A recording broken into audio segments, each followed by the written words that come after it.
So now on to the Calgary Flames, a team where they have this core group of guys there. They've gone to the playoffs. They've had some good regular seasons, never been able to really put it together in the playoffs. Craig, talk about the Flames for us. Well, one of the things that I think's happened with the Calgary Flames is that they relied on too few for too much. And when you don't have success, ultimately those few players get a lot of criticism. Johnny Gaudreau, Sean Monahan, but their team to me didn't have the depth. They didn't have the quality of depth that you need to meet the challenges. I talk about the Toronto Maple Leafs in a similar regard.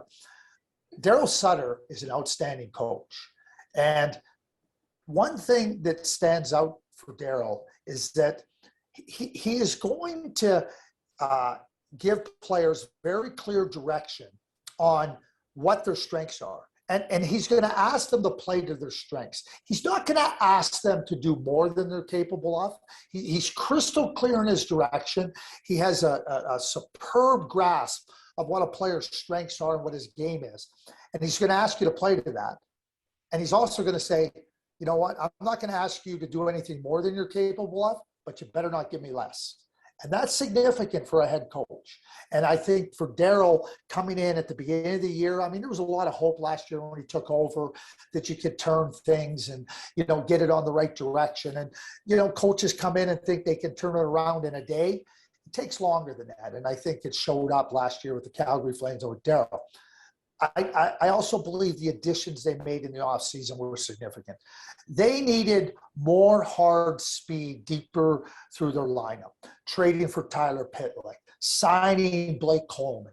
Their blue line look has changed a little bit. Zadorov gives them a physical presence. Eric Goodbranson, he's a bottom pair defenseman, but Daryl is going to say, Eric, this is what we need you to do. Just go do it.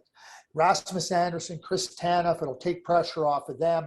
Valimaki and Hannafin are two really good defensemen. Michael Stone, Shillington, if that's your depth. I like it. Markstrom's a real good goaltender. Takes some of the pressure off of them. But I like the way their forward group is. If you ask the Calgary Flames, they would like to add one more skilled player to play in that top six. Well, everybody has a desire to add one more type of player. We all get that. But, how you do that, how you acquire that player, when you go and sign Blake Coleman, when you go and acquire Pitlick, they have some pretty good they have good players under good contracts. And, there was a lot of talk over the last little while about, you trade Gaudreau or Monahan. Trust me, you guys, it is easy to trade Johnny Gaudreau and Sean Monahan. First of all, they're high-performing players. Second, they got great contracts. The problem is you can never get value back for those players based on their performance and their contract. Yeah, you can go trade for a $9 million player. That doesn't help you because it might not be as productive, and now the contract doesn't allow you to go deeper into your lineup. I think Brad Treliving did a really nice job. I think with Daryl, Kirk Muller coming into the group as an associate coach, I think is going to help Daryl. And I think it's going to really help some of their players with the details, the competitive details in the game. I don't think Sean Monahan's had coaching that he's going to get from Daryl and Kirk Muller. So I think I'm expecting a real rise in their game. I see them as a playoff team. And here's why. Because of the three California teams, they're no good. And so, and I don't think Vancouver's better than them. So I see them in the playoffs.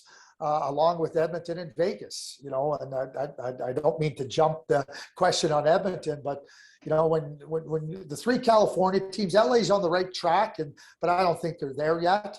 And Anaheim and San Jose are they're lottery. They're hoping for a lottery win come draft time. I'm very pumped for the Flames. I think they've had a good roster for a couple years, and the fans are just itching for that roster to break out.